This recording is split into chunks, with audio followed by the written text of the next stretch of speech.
नमस्कार आप सभी को। मैं Sarita Kulkarni astro life junction channel में आप सभी का स्वागत करती हूँ। आज का जो विषय है वो है शुक्र का गोचर जो है वो होने वाला है उनकी उच्च राशि में, मीन राशि में। और ये वीडियो जो है, इस वीडियो में मैं शुक्र के गोचर के सभी लग्न राशियों के लिए, जन्म राशियों के लिए किस प्रकार से परिणाम होंगे वो मुख्य तौर पे देने वाली हूँ, बताने वाली हूँ। इस वीडियो में हम कीवर्ड्स के द्वारा समझेंगे कि इस गोचर को किस प्रकार से हम अप्लाई करें, क्योंकि ये गोचर बड़ा विशेष है, क्योंकि मीन राशि में शुक्र प्रवेश कर रहे हैं और सूर्य ग्रहण जो होने वाला है 8 अप्रैल को, वो इसी राशि में होने वाला है। तो अपनी उच्च राशि में शुक्र जब प्रवेश करने वाले हैं, राहु के साथ युति बनाएंगे तो धन के लिए बहुत बढ़िया योग बन रहा है। परंतु उसी समय पे अगर ग्रहण काल भी है तो हम इसे कैसे समझें और इसको कैसे अप्लाई करें, तो इस वीडियो में हम इन पॉइंट्स पे बात करने वाले हैं। इसी के साथ साथ हम नक्षत्र के तौर पे भी बात करने वाले हैं कि अभी फिलहाल जो शुक्र हैं वो कुंभ राशि से निकलकर मीन राशि में जाने वाले हैं। तो पूर्व भाद्रपदा, उत्तर भाद्रपदा और रेवती नक्षत्र में प्रवेश करेंगे, मतलब इनमें गोचर करेंगे। अगर हम मीन राशि के स्वामी की बात करें तो मीन राशि का स्वामी स्वयं अभी मेष राशि में भरणी नक्षत्र में चल रहे हैं। इसका अर्थ है कि नक्षत्र परिवर्तन के योग हो रहे हैं यहाँ पर, कि शुक्र के नक्षत्र में गुरु बैठे हुए हैं, गुरु के नक्षत्र में शुक्र आने वाले हैं। तो ये बहुत अच्छा योग है। किसके लिए, किस बात के लिए अच्छा योग है? ये धन लाभ के लिए बहुत अच्छा योग है, धन प्राप्ति के लिए बहुत अच्छा योग है। परंतु उसमें जब भी ये ग्रहण ग्रहण काल आएगा तो उसमें एक ट्विस्ट आ सकता है, उसमें एक दुविधा मनस्थिति बन सकती है। तो इसके बारे में हम विस्तार से समझेंगे आगे, और लग्न राशियों के प्रभाव को भी जानेंगे। इसके पहले इस वीडियो को शुरुआत करने के पहले, इन सारी ज्ञान की बातों को करने के पहले हम शुक्रदेव का आह्वान करके उनकी प्रार्थना करते हैं कि वो जो भी ज्ञान हमें यहाँ पे देने वाले हैं, जिस प्रकार से ग्रहण होने वाला है उसमें हमें वो तारे।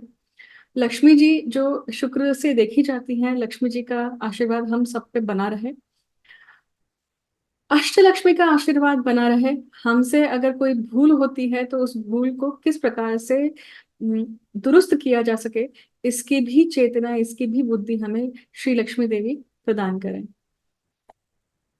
ओम शुक्राय नमः। अब हम बात करेंगे, इस वीडियो को शुरू करने के पहले मैं हमेशा की तरह अनाउंसमेंट करती आई हूँ कि मैंने अपनी पहली किताब का लिखान शुरू किया हुआ है, पहली पुस्तक लिख रही हूँ। जो पहली पुस्तक है वो पुस्तक का विषय जो है वो ज्योतिष के एक महान योग पर है। और वो योग इतना इम्पोर्टेंट है कि आप, हम सभी जितने भी लोग ज्योतिष या जितनी भी गूढ़ विद्याओं को समझने की चेष्टा करते हैं, प्रश्नों के उत्तर को ढूंढने की कोशिश करते हैं, उन उस पुस्तक में उसी अनउत्तरित प्रश्नों के उत्तर देने का प्रयास है, कोशिश है। ईश्वरी काम है, ईश्वर ही आशीर्वाद देते हैं ऐसे चीजों को पूर्ण करने के लिए। तो जैसे जैसे अपडेट आते जाएगा मैं आप सभी के सामने वीडियो के साथ में शेयर करूंगी। अब हम आगे बढ़ते हैं और समझते हैं कि ये जो वीडियो है, ये जो गोचर है, अब हम आगे बढ़ेंगे और समझेंगे कि ये जो गोचर है शुक्र का, ये कैसे समझें। तो हम 5 पॉइंट समझने वाले हैं। सबसे पहला पॉइंट कि शुक्र जो है वो किसका कारक है? शुक्र सभी क्षणिक सुखों का कारक है। और जब वो उच्च राशि में प्रवेश करते हैं तो उन सभी सुखों को आपको देने का प्रयास करते हैं, रिलैक्स के मूड में आपको डाल देते हैं। शुक्र जो है वो प्लेजर्स का कारक है, शुक्र सभी प्रकार के लग्जरी का, शुक्र सभी प्रकार के क्षणिक सुखों का, जैसे मैंने कहा।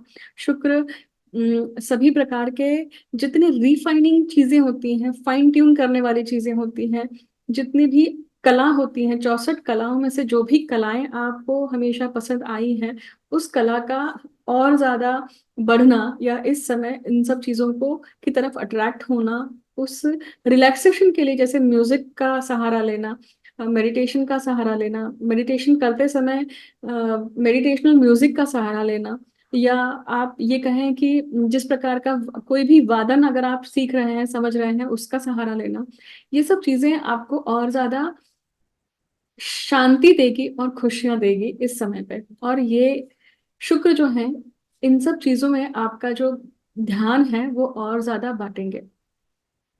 अब हम शुक्र की बात करते हैं। शुक्र रिलेशनशिप का भी कारक है। तो क्योंकि सप्तम भाव में पढ़ते हैं ये काल पुरुष कुंडली में, और तुला राशि पड़ती है। तुला राशि का मतलब शुक्र की मूल त्रिकोण राशि है। और यहाँ पे शुक्र जो है ये मूल त्रिकोण होने के कारण और तुला मतलब बैलेंस को दिखाने के कारण शुक्र जो है सभी प्रकार के रिलेशनशिप और खास तौर पे स्त्री वर्ग को आपके जीवन में बताते हैं। अब यहाँ पे ये उच्च के हो रहे हैं, इसका अर्थ है कि स्त्री वर्ग से आपको कहीं ना कहीं हेल्प है, सपोर्ट है, और कहीं ना कहीं आपको कुछ ना कुछ ऐसी मदद है जो शायद आप बहुत लंबे समय से चाह रहे थे। अब यही शुक्र जो है ये अब मीन राशि में जा रहे हैं। मीन राशि जो है वो गुरु की राशि है, अंतिम राशि है राशि त्रिकोण राशि चक्र की। महाचक्र में मीन राशि जो है ये अंतिम चक्र में आती है, और काल पुरुष कुंडली में भी ये अंतिम भाव में आती है। ये भाव या ये राशि जो है ये दर्शाती है द्विस्वभाव की राशि है, और ये जल तत्व को दिखाती है। अब द्विस्वभाव और जल तत्व, द्विस्वभाव अर्थात स्प्लिट होना, या हम ये कहते हैं कि दो टप्पी मतलब दो तरह से बर्ताव होना। उसमें हमेशा शाखाएं होना, ब्रांचेस होना। तो ग्रहण काल भी है, इसलिए कहीं ना कहीं दुविधा मनस्थिति होना चीजों को लेकर ये होगा। इसको ही डील करना है मेनली। उसी के साथ साथ ये जो शुक्र है ये मीन राशि में, मीन राशि जो है खर्चों को दिखाती है, मतलब व्यय भाव को दर्शाती है, फॉरेन ट्रैवल को दर्शाती है, फॉरेन सेटलमेंट को दर्शाती है, आपके मेडिटेशन को दिखाती है। ये शैया सुखों की राशि है, शैया सुख का भाव भाव में पड़ती है ये राशि। इसलिए जब शुक्र यहाँ पे आ रहे हैं, राहु जब यहाँ पे आ रहे हैं, तो व्यक्ति में बाहर जाना या घर से बाहर निकलने से ज्यादा अच्छा है कि हम घर पे बैठ कर रिलैक्स करें। और वैसे भी गर्मियां बढ़ रही हैं, तो ये चीजें और ज्यादा बढ़ सकती हैं। तो ये खास तौर पे किसके लिए ज्यादा अच्छा है? तो जो लोग शुक्र और राहु जिनके पत्रिका में ये योग ऑलरेडी है, आई रिपीट, जिनकी पत्रिका में शुक्र और राहु का योग जन्मस्थ पत्रिका में है, अब ये योग एक्टिव हो जाएगा आपका। अब ये योग अगर मान लीजिए 4 और 8 राशि में है, तो ये त्रिकोण में आता है, तो आप सभी के लिए ये कहीं ना कहीं कुछ ना कुछ बहुत अच्छी शुभ समाचार लेके आएगा। हाँ, ये योग आप सभी के मतलब काल पुरुष कुंडली में ये व्यय स्थान में हो रहा है, 12वीं राशि में हो रहा है, तो खर्चा भी दिखाता है, लैविशिंग भी दिखाता है। इसका अर्थ है कि बहुत सारे लोग बाहर जाने का, बाहर हॉलीडेज का प्लान करेंगे, लग्जूरियस हॉलीडेज का प्लान करेंगे, फैंसी हॉलीडेज का प्लान करेंगे, इसकी संभावना ज्यादा बनती है।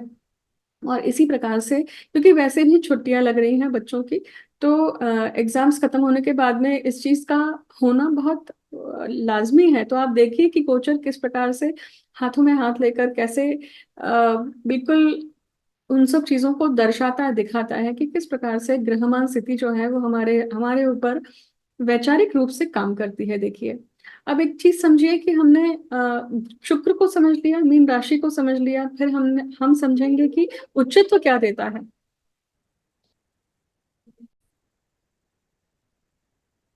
उच्चत्व हमेशा जब भी कोई भी ग्रह अपनी उच्च राशि में प्रवेश करता है, तो वो उस भाव में जाकर या उस राशि में जाकर अपने आप को कंफर्टेबल महसूस करता है, या अपनी जो खुद की जो फीचर्स हैं उसे देने के बजाय उस राशि में या उस भाव में जब वो उच्च का होता है, तो उन सब चीजों को बाहर लाता है जो उच्च को दिखाती है, उच्च की चीज उच्चत्व को दिखाती है। अब जैसे शुक्र का मीन में आना, इसका अर्थ है कि कंफर्ट बढ़ना, रिलैक्स रिलैक्स का मोड बढ़ना, या खुशियों को, अपने लग्जरी, अपनी आदतों को, अपने लैविशिंग चीजों को ज्यादा प्रायोरिटी या प्रेफरेंस देना। ये होता है शुक्र का मीन राशि में होने का अर्थ।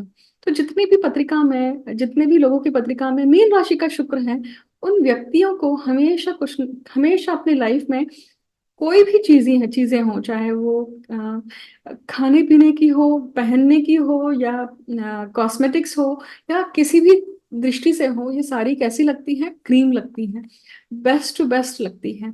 और अभी वो टाइम पीरियड है कि इन सब चीजों का शॉपिंग भी होगी। तो कॉस्मेटिक्स की शॉपिंग, कपड़ों की शॉपिंग या कपड़ों का मार्केट, इन सब चीजों में उछाल भी आएगा। सिनेमा वर्ग में भी काफी अभी का टाइम पीरियड है, इसमें भी काफी उथल पुथल, या इसमें भी काफी अच्छा, जो लोग काम कर रहे हैं उनके लिए अच्छे योग बनते हैं कि उनको अच्छी एड मिले, या उनको अच्छा काम मिले, या उनको अच्छा सीरियल मिले, इसकी भी संभावना बनती है। अब ये डेफिनेटली डिपेंड करता है कि आपकी पत्रिका में वो योग कैसा है। ये पत्रिका में योग आपके कहाँ बन रहा है, ये बहुत देखना जरूरी है। अगर मान लीजिए, अब किसके ऊपर इम्पैक्ट होगा कि जिसकी शुक्र की ही राशि है, मतलब वृषभ राशि है, तुला राशि है, जिसकी गुरु की राशि है, और मतलब मीन राशि है और धनु राशि है, मतलब ये चार राशियां इफेक्ट में आ गई। उसी के साथ साथ जिसका शुक्र का नक्षत्र है, तो शुक्र का नक्षत्र अर्थात जन्म नक्षत्र, लग्न नक्षत्र, और आपका सूर्य नक्षत्र, या आप मान लीजिए कोई भी ग्रह इन नक्षत्र में है। कौन से? तो शुक्र के नक्षत्र भरणी नक्षत्र है, पूर्वा फाल्गुनी है, और पूर्वाषाढ़ा है। तो ये तीन नक्षत्र मान लीजिए, ये आपके अगर जन्म नक्षत्र है तो ये गोचर और ये ग्रहण आपके ऊपर सबसे ज्यादा इम्पैक्ट करेगा। उसी के साथ साथ अगर मान लीजिए कि आपके शुक्र की ही महादशा चल रही है, अंतरदशा चल रही है, किसी भी प्रकार की दशा चल रही है, तो भी ये गोचर आपको बहुत इम्पैक्ट करने वाला है। अब समझिएगा कि ये गोचर जो है, ये किस प्रकार से हर लग्न राशि और जन्म राशि के लिए इम्पैक्टफुल रहेगा। इसके पहले हम एक चीज के ऊपर और बात कर लेंगे कि जो ग्रहण होने वाला है उसका जो एक खबरदारी रखनी है, उसका जो इम्पैक्ट होगा वो किस प्रकार से हो सकता है और उसे कैसे डील करना है। तो हमें कीवर्ड्स द्वारा ही समझेंगे, क्योंकि मीन राशि में ही सूर्य प्रवेश करेंगे तब। और सूर्य प्रवेश करने के बाद में ये क्या होगा? सूर्य प्रवेश, मीन राशि के सूर्य जब रहते हैं और इसी के साथ साथ शुक्र राहु का योग है, तो ये कुछ योग बना रहे हैं। सबसे पहले तो शुक्र और राहु जो है वो श्रृंगार योग बनाते हैं, बहु श्रृंगार योग बनाते हैं, मतलब मल्टीपल पार्टनर्स की तरफ जाने का रुख करते हैं, एक ही समय पर बहुत सारे लोगों के साथ में रहना, इस प्रकार का ये एक योग बनाते हैं। दूसरा ये एक योग बनाते हैं, मालव्य योग बनाते हैं, जो धन को लेकर बहुत अच्छा है। धन की धन बढ़ना बढ़ना बोल सकते हैं इसमें, या धन से ये बहुत ज्यादा अ, संबंधित है। इसी के साथ साथ जब हम राहु और सूर्य को देख रहे हैं तो ये ग्रहण योग बनाता है, पितृदोष योग बनाता है गोचर में। तो जब इस प्रकार से आ रहा है, और जो जातक ग्रहण योग को और पितृदोष का निवारण के लिए भी जा रहे हैं, उनके लिए ध्यान रखना है कि उन्हें स्त्री वर्ग से या उन्हें श्री की उपासना से कहीं ना कहीं मदद मिल सकती है। अब खबरदारी क्या लेना है? जब ग्रहण काल है तो हमें खबरदारी, या हमें सतर्क रहना चाहिए कि ये जो समय है, ये खास करके हमारे मानसिक संतुलन को कहीं ना कहीं बिगाड़ सकता है। वन, सेकेंडली, ये क्या कर सकता है कि आपको चॉइस, मतलब आप अभी इन्वेस्टमेंट करने के लिए, या फिर आप अभी कहीं कुछ नया चीज शुरू करने के लिए, नया कोई काम शुरू करने के लिए, नया कोई इवन कोई भी, जैसे एजुकेशन के बारे में है, या अगर आप अब्रॉड जाने की कोशिश कर रहे हैं, उसके लिए कुछ नई चीज शुरुआत कर रहे हैं, डॉक्यूमेंटेशन की शुरुआत कर रहे हैं, कोई भी नया काम शुरू करते हैं तो कुछ समय रुक जाइए। क्योंकि ग्रहण काल में या इस समय पे जब आप करेंगे तो क्या होगा, इसमें अननेसेसरी की एक अ, दुविधा मनस्थिति आ सकती है, जो आपको डिसीजन मेकिंग नहीं करने देगी। मीन राशि जो है वो परफेक्शन को भी दिखाती है, देखिए। तो जब ये ग्रह आते हैं तो आपकी मंशा है कि सब चीजें परफेक्ट हो, परफेक्टली सब चीजें जुड़कर आए। तो यहाँ पे विपरीत तौर पे भी कहीं ना कहीं सोचना है कि जब आप ओवर थिंकिंग करेंगे, किसी भी चीज को लेकर ओवर थिंकिंग करेंगे, तो भी यहाँ पे प्रॉब्लम हो सकती है और आपके हाथ से अपॉर्चुनिटीज भी जा सकती हैं। तो आपको आइडेंटिफाई करना है, बड़ा कठिन काम है, आइडेंटिफाई करना है कि ये यस है या नो है। ऐसे में आप क्या कर सकते हैं, किसी और की बुद्धि का भी आप प्रयोग कर सकते हैं, मतलब किसी प्रोफेशनल की हेल्प लीजिए। राइट? इस प्रकार से आप ग्रहण काल के इम्पैक्ट को भी टैकल कर सकते हैं। और इस शुक्र के गोचर के उच्च के गोचर को भी आप अपना फायदा उठा सकते हैं, लक्ष्मी की प्राप्ति कर सकते हैं। अब हम आगे बढ़ते हैं और समझते हैं कि हर लग्न राशि जन्म राशि के लिए ये जो शुक्र का उच्च का गोचर है, ये आपके जीवन के कौन से एस्पेक्ट पे कहाँ काम कर रहा है। मेष राशि के लिए बात करते हैं। बुध जो है वो वक्री होकर वापस से मीन राशि में प्रवेश करने वाले हैं 2 तारीख को। और शुक्र गोचर कर रहे हैं आपकी पत्रिका में आपके लिए। अब व्यय भाव में जब ये प्रवेश करेंगे, इसका अर्थ है कि खर्चे के भाव में खर्चे के भाव में आप देखिए राहु सूर्य और शुक्र है व्यय भाव में। तो ये टाइम पीरियड जो लोग बाहर हैं, फॉरेन में हैं, मेष लग्न की बात कर रही हूँ, जाना या जाना चाह रहे हैं, उनके लिए ये टाइम पीरियड बहुत अच्छा है। अगर इवन वेकेशन के लिए भी जाना चाह रहे हैं तो भी ये हॉलीडेज के लिए बहुत अच्छा टाइम पीरियड है। आपके लिए स्पेसिफिकली ये टाइम पीरियड ऐसा है कि आप कहीं ना कहीं प्लेजर के पॉइंट ऑफ व्यू से इस हॉलीडेज को प्लान कर रहे हैं, विच इज वेरी गुड। एक चीज याद रखिए कि शुक्र के व्यय भाव में शनि और मंगल का योग है। इसका अर्थ है कि जब आप प्लेजर लेने जाते हैं या जब आप शैया सुख लेने जाते हैं तो कहीं ना कहीं कुछ झगड़ा होने की संभावना है, मत मत का डिफरेंस ऑफ ओपिनियन होने की संभावना है, वो टैकल करना इंपॉर्टेंट है। स्पाउस के साथ में उस चीज को लेकर एक खटका उठ सकता है। उस चीज से आपको कहीं ना कहीं बचना है कि ये टेम्पररी पीरियड है, उस चीज को हावी नहीं होने देना है। ये शुक्र जो है पत्रिका में कुटुंब भाव के और सप्तम भाव के स्वामी हैं, तो मतलब ये जो खटका है, जो झगड़ा है, ये किसके लिए हो सकता है। ये इस पत्नी के या पति के साथ में हो सकता है, या फिर घर के मेंबर्स को लेकर, पैसों को लेकर भी ये चीज हो सकती है। इस चीज से अर्थ का अनर्थ हो सकता है। ये वो टाइम पीरियड है कि जो लोग प्रॉपर्टी लेना चाह रहे हैं, प्रॉपर्टी कंप्लीट करना चाह रहे हैं, उस मैटर को क्लोज करना चाह रहे हैं, तो ये टाइम पीरियड आपको ये मैटर क्लोज करने के लिए हेल्प कर सकता है। देखिए, ये टाइम पीरियड आपके लिए कहीं ना कहीं इन्वेस्टमेंट का, परंतु वो इन्वेस्टमेंट कौन सी होनी चाहिए, वो इन्वेस्टमेंट होनी चाहिए कि आप जिसके लिए, एक तो सबसे पहले ग्रहण काल पे उस चीज को ना करें, ग्रहण हो जाने के बाद में वो चीज आप शुरू कर सकते हैं। वृषभ लग्न के लिए बात करते हैं। वृषभ लग्न के लिए ये जो गोचर है ये खुद लग्नेश का है। लग्नेश जो है वो लाभ भाव में जा रहे हैं, विच इज जो बहुत अच्छा योग है। लाभ होने के लिए बहुत अच्छा है, सैलरी आपकी बढ़ने के लिए अच्छा योग है ये। परंतु यहाँ पे ग्रहण है, ग्रहण और सूर्य राहु का भी योग है। तो सूर्य उस चीज को चमकाने का प्रयत्न करेंगे, परंतु राहु उस चीज को क्या करेंगे, कहीं ना कहीं बाधित करने का प्रयत्न करेंगे, ग्रहण लगाने की कोशिश करेंगे। तो ऐसा नहीं है कि पूर्ण फल नहीं प्राप्त होगा, उस फल में से कुछ चीज ग्रहण काल से छुप सकती है, कुछ समय के लिए पर्दे में आ सकती है। उच्च का शुक्र है लाभ भाव में। इसका अर्थ है कि वृषभ लग्न के जातकों के लिए अभी कॉन्टैक्ट सर्कल में, फ्रेंड सर्कल में उनके साथ टाइम स्पेंड करना, या फिर बड़े भाई बहनों के साथ में टाइम स्पेंड करना, उनकी तरफ से कुछ ना कुछ लाभ आना, इसकी पॉसिबिलिटीज बहुत बढ़ती है, दिखाई देती है। देखिए, शुक्र आपके पत्रिका में आपके पेंडिंग कर्म के भी स्वामी हैं। पेंडिंग कर्म के स्वामी छठवें भाव से छठवें भाव में आ रहे हैं। इसका अर्थ है कि किसी रोग की समाप्ति होना, किसी रोग का संपुष्टिकरण होना, रोग का समझकर उसे उसके ऊपर निदान होना, इसके भी एक एक योग दिखाई देते हैं। देखिए, हाँ, ग्रहण काल में कोई भी चीज अचानक से भी आ सकती है। देखिए, अचानक से किसी प्रॉब्लम का आना, ये भी हो सकता है। अचानक से आपकी शुगर स्पाइक होना, अचानक से कोई पैरों के संबंधित कुछ न कुछ दिक्कतें होना, इसकी भी संभावना दिखाई दे सकती है। देखिए, ये टाइम पीरियड है कि आप एलर्जी से, साइनस जैसी प्रॉब्लम से, या फिर जितनी भी पॉइजनस चीजें होती हैं, मतलब फूड पॉइजनिंग हुई, या आप एक्सपायरी डेट होने के बाद में जो दवाइयाँ गलती से ले ली जाती हैं उसके कारण कोई उसका परिणाम आता है, तो ये भी हो सकता है घर में। तो आप इस चीज का खास करके ख्याल रखें, और सबसे पहले तो दवाइयों को जो एक्सपायरी डेट हो चुकी है उसे डिस्कार्ड करें।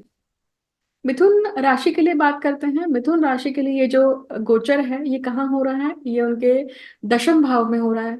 मिथुन लग्न के लिए ये जो शुक्र हैं ये उनके लिए व्यय भाव के पंचम भाव के स्वामी हो जाते हैं, संतति के और खर्चे के स्वामी हो जाते हैं, और वो दशम भाव में आ रहे हैं। दशम भाव में कर्म के भाव में शुक्र आ रहा है, इसका अर्थ है कि पंचम भाव से संबंधित, मतलब आइदर आप जॉब चेंज करने का सोच रहे हैं, जॉब बदलने का सोच रहे हैं, या फिर आप जॉब नहीं मिल रही है, या फिर लीडरशिप पोजीशन आपको मिल रही है। यही हो सकता है कि आप फॉरेन के प्रोजेक्ट भी आपके हाथ में आ सकते हैं, फॉरेन में जाकर काम करना, इसके भी कहीं ना कहीं संभावना बनती है।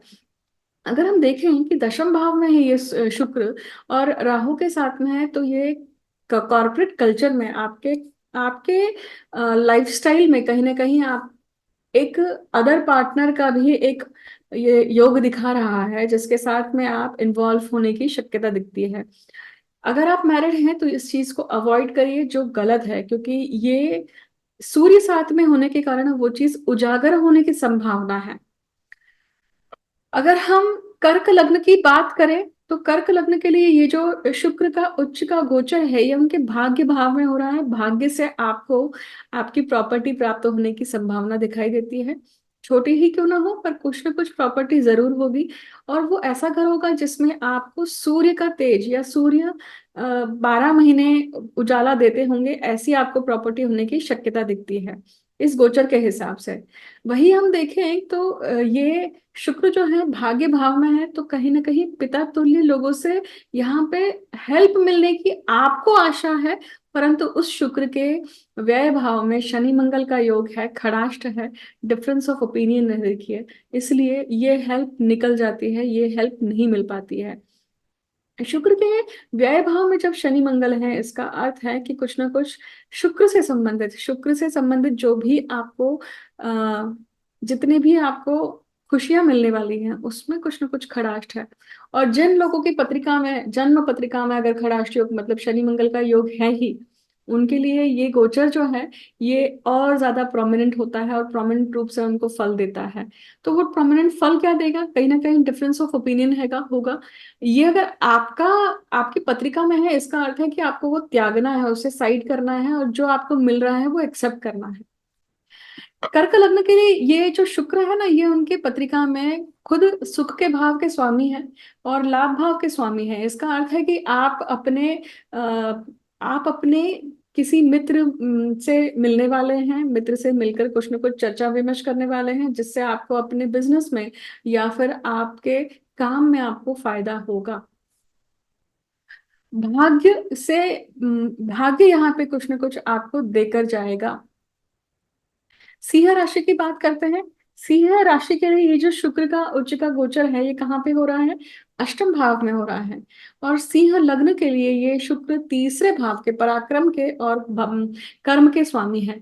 कर्म का स्वामी और पराक्रम का स्वामी अगर ये अष्टम में आ जाते हैं तो ये गूढ़ विद्याओं के साथ में रिसर्च के भाव से, पैतृक संपत्ति के, या फिर तंत्र मंत्र यंत्र गूढ़ विद्या ज्योतिष, इन सब से जोड़ देता है। और शुक्र है तो शुक्र जो है, शुक्र सिर्फ लड़ना और लड़ाई जीतने के लिए काम करते हैं, ओजस के लिए काम करते हैं, अपने न्याय के लिए काम करते हैं। उनको फर्क नहीं पड़ता है कि दैत्यों के लिए है कि देवों के लिए है। तो इसलिए उनका अट्टहास वो पूर्ण करने के लिए वो काम कर रहे हैं।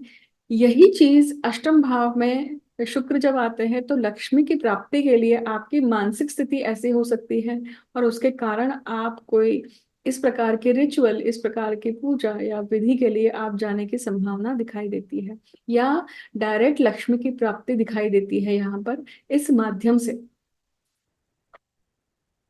यहाँ पे आपको आपके छोटे सिबलिंग्स भी कहीं ना कहीं हेल्प करेंगे। ये छोटे सिबलिंग्स जो हैं ये कहीं ना कहीं आपको बता रहे हैं कि एक कार्य को करने के लिए इन छोटे सिबलिंग्स की आवश्यकता है, इनका रोल है, इसी के कारण वो आपके सामने है। और उनसे आपको कहीं ना कहीं क्या मिलने वाला है, अगर ये खास करके आपकी छोटी बहन है तो आपको हेल्प मिलने वाली है।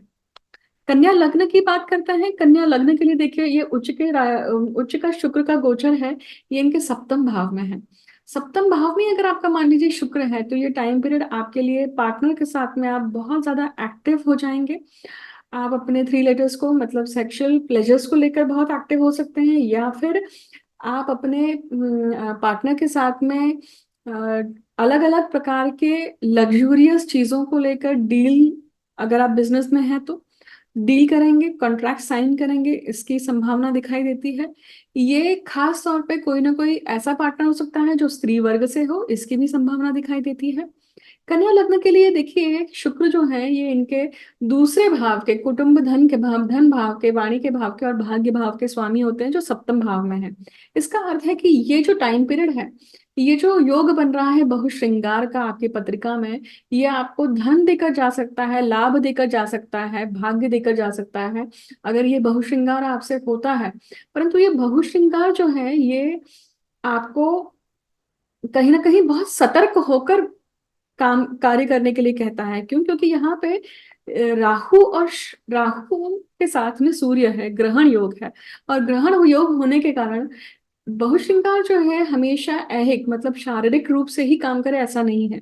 बहुश्रृंगार समृद्धि का योग भी होता है। जो लोग मैरिड नहीं है उनके लिए मल्टीपल पार्टनर्स के साथ जुड़ना, ये कहीं ना कहीं जब ये योग होता है तब ये जरूर होता ही होता है, 100% ये चीज काम करती है। बट बहुत बार ऐसा भी देखा जाता है कि ऐसे लोग वर्जिन रह जाते हैं, या ऐसे लोग अपने जीवन में शुक्र के किसी भी प्रकार की खुशियों को देख नहीं पाते हैं। और जब ग्रहण काल है तो ये चीज ज्यादा एक्टिव होती है, आप में वो चेतना बहुत ज्यादा एक्टिव होती है। इसको डील करने के लिए आप क्या कर सकते हैं? तो इसको डील करने के लिए आप आइदर जिस जिस चीज को लेकर आपने माइंडसेट में अपने आप को एक बांध के रखा हुआ है, ब्लॉकेजेस बना के रखा हुआ है, उस ब्लॉक से आपको फाइट करना है और एक्सेप्ट करना है जो आपको नियति दे रही है। तुला लग्न के लिए बात करते हैं। ये गोचर खुद शुक्र का ही है, लग्नेश का है, और वो षष्ठ भाव में है। षष्ठ भाव रोग रिपु ऋण का है और डिस्प्यूट्स का है, डेली रूटीन का है, वहां पे शुक्र आ रहे हैं। तो सबसे पहले तो आप ध्यान रखें कि कोई भी प्रकार की पेल्विक एरिया की डिसीजेस या फिर कोई भी प्रकार के शुगर की डिसीजेस, आपके हार्मोन से संबंधित कुछ ना कुछ दिक्कतें होना, इसकी संभावना बनती है। ग्रहण काल में इस चीज को लेकर ज्यादा ऊपर नीचे हो सकता है हेल्थ वाइज। अब यहाँ पे दो क्रूर ग्रह हैं, सूर्य और राहु, और उसके साथ में ये शुक्र है। तो ये आपको चांस देते हैं उन सब चीजों को पूर्ण करने के लिए, पेंडिंग कर्म पूर्ण करने के लिए कोई स्त्री वर्ग सामने आकर आपको हेल्प करेगी। आपके पिता आपके लिनिएज में हो सकती है, वो पहचानना है आपको, उनकी हेल्प लेनी है और वो पेंडिंग कर्म पूर्ण करना है।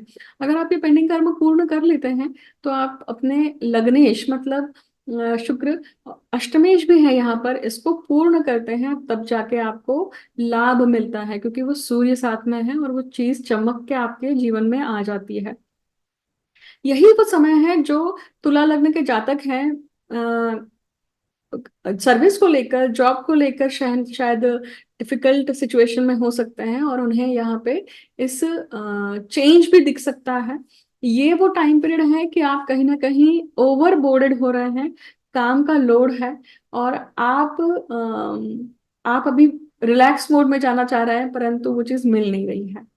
ये होने की संभावना ज्यादा है। यहाँ पे आपको कुछ रिलैक्सेशन भी मिल सकता है ग्रहण के बाद। अगर हम वृश्चिक लग्न की बात करें तो वृश्चिक लग्न के लिए देखिए, ये जो गोचर है ये उनके पंचम भाव में हो रहा है। पंचम भाव संतति का है, सुखों का है, नई अपॉर्चुनिटीज का है, पूर्व पुण्यों का है। वहां पे शुक्र आ रहे हैं जो व्ययेश है और जो सप्तमेश है। ये वो टाइम पीरियड है, ये वो टाइम पीरियड है कि अगर आपके जीवन में जितने आपके, अगर आपके ग्रैंड पेरेंट्स की तबीयत खराब है तो उनको ध्यान रखिए आप। अगर आपकी माता की तबीयत खराब है उनके लिए भी आप ध्यान रखिए, खास खास करके ग्रहण काल के लिए। ये वो टाइम पीरियड है कि आपको अपने आपके पार्टनर से आपको लाभ मिल सकता है, क्योंकि सप्तम के लाभ में कहीं ना कहीं ये चीज हो रही है, मतलब आपके पार्टनर के लाभ भाव में हो रही है। तो ये आपको सतर्क होने की जरूरत है, क्योंकि आपके लिए ये खर्चे का स्थान भी है, व्यय स्थान। तो आप जो भी डील करने वाले हैं, जो भी कॉन्ट्रैक्ट करने वाले हैं, उसको लेकर आप बहुत सतर्क रहिए। ये वो टाइम पीरियड है कि जब आप संतति को लेकर भी एक चिंतित हो सकता है। आप उनको आने वाले समय में कुछ डांस के क्लासेस या कुछ ना कुछ स्पोर्ट्स के या फिर म्यूजिक के, इसमें आप उसको इन्वॉल्व करते हैं, तो जितना स्ट्रेस बना हुआ है बच्चों के जीवन में वो जा सकता है कुछ समय के लिए, आप इसको अगर इन्वॉल्व करते हैं तो। पंचम भाव में है तो ये आपके जो भी लोग आईवीएफ, जो भी लोग आईयूआई इसके लिए अगर ट्राई कर रहे हैं, तो ये थोड़ी डिफिकल्ट वाली सिचुएशन है, क्योंकि ग्रहण काल जाने दीजिए। इस समय अगर आप ये चीज कर सकते हैं तो हो सकता है कि हार्मोन्स को लेकर आपको प्रॉब्लम आए, हार्मोन्स के इंजेक्शंस को लेकर आपके जीवन में कुछ ना कुछ प्रॉब्लम आए, आपके लाइफ, आपके शरीर में कुछ ना कुछ प्रॉब्लम्स आए। राहु जब पंचम भाव में होते हैं तो वो एबॉर्शन जैसी चीजों को या इसको दिखाते हैं, इसकी पॉसिबिलिटीज बताते हैं। बशर्ते पत्रिका में पंचम भाव में योग आपके पत्रिका में कैसे हैं, आपका नेटल भाव, नेटल में पत्रिका में गुरु किस प्रकार से बलवान है, पंचमेश किस प्रकार से बलवान है कि नहीं, इसको देखना और इसको आइडेंटिफाई करना भी बहुत जरूरी है। याद रखिएगा कंसेप्शन रिलेटेड मैटर्स को लेकर। प्रेम प्रणय इसको लेकर ये टाइम पीरियड काफी एक्टिव रहेगा, बट सतर्क रहिएगा। धनु लग्न के लिए बात करते हैं कि ये जो गोचर है ये क्या कह रहा है कि ये चतुर्थ भाव में आपके लिए हो रहा है। चतुर्थ भाव सुखों का है, आपके घर का है, वास्तु का है, सौख्य का है।